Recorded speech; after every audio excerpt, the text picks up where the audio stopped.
behind the mask.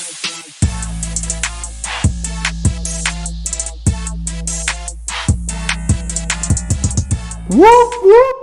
Sirens alert. I'm talking about in Death Valley. We got something we need to talk about. My guy, one of the best names in college football, Dabo Swinney. I feel like we got some trouble in Death Valley. Yes.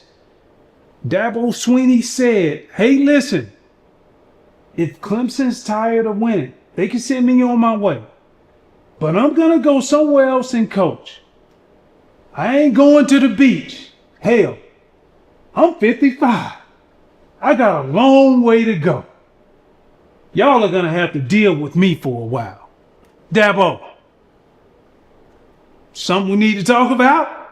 I mean, hey, I'm here. It can be off the record, you know what I'm saying? But we haven't seen this much of Dabo, like straight up. We really haven't. And I'm starting to wonder, like what is happening? So I'll give you my perspective when I go behind the mask, and we look and see, like, what's the real problem? What do you see when you turn the tape on? Well, the number one thing, I go back just to recap. They lost 17-10 to LSU in week 1. They beat Troy week 2. After that, they lost to Georgia Tech 24-21. And it wasn't so much of, yeah, they lost to them. It was kind of how they got beat from a physicality standpoint. And what we've all known and fell in love with when it comes to Dabo Swinney football, it's the physicality. But offensively, when you look at the body of work, the turnovers over the past 3 games, multiple turnovers in the past 3 games. Like, look, man, it's hard to beat a team as it is, especially when you've done so much in the beginning to earn the respect that you had. And when you look at Cade Klubnik, like, look, this man has all the potential in the world, but it don't matter when you feel like the weight of the world is on your shoulders and the only way that you can win is you, and that's what he looks like. He's pressing. The offense is not in rhythm. They don't have an identity. Sometimes they can run the ball and sometimes they can't. And when they can pass the ball well and they come back and try to pass again, consistency when you look at game 2 is not there. The consistency isn't there. I think if their receivers just dropping passes, you can't have drop balls in games. Like at that point, like, yeah, you're a professional at this point. So college-wise, you got to be able to catch the ball, keep the chains moving in order to extend drives, control the controllables. You got to be able to catch passes. And then the blocking up front has to be consistent. And once all of that ties together, then you start to develop somewhat of an identity. But when I peel back the mask or go behind the mask, that's what I see. It's the inconsistencies and all of that, which makes it hard for them to win. So defensively, what I see when you go behind the mask, you got to be able to stop the run. Over the past 3 games, you've given up way over 100 yards rushing. And so when you can't stop the run, now you're playing the run in the pass because you have to respect play action. You have to be on the same page, coordinator-wise with players and players from a coordinator side, understanding how he thinks and why he is calling that play. Dabo did a wonderful job, and his staff, of bringing in generational talent. And I talk about generational talent.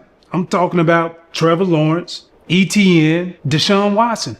And when you bring in generational talent, along with great coaching, you win. That's what you do. And you were fortunate enough to win 2 natties. You got to participate in the NIL. You got to go out and get in the portal. Listen, Nick Saban used to be that coach back in the day. Give me 3-4 yards in a cloud of dust and let's line it up. 2nd and 6. Okay? 3rd and 1. 3rd and 2. That's winning football, staying ahead of the chains. But I remember him went out and got Tua. Right? Lane Kiffin came over as the offensive coordinator. So I think of being able to evolve. You got to be able to evolve and participate in the NIL, because at the end of the day, it's as much as we don't want to admit, but it is a business. And you got to go out and break off the best players. And that's what it is. So Dabo, bottom line is this. You got to participate and add this to the list more aggressively when it comes to NIL. Listen, man, all the best players are being paid. They're being compensated. And I know we have theories and like, this is what we're going to do. This is our ethos. But hey, man, you've earned well. And you've done very well. I want to see you keep it up.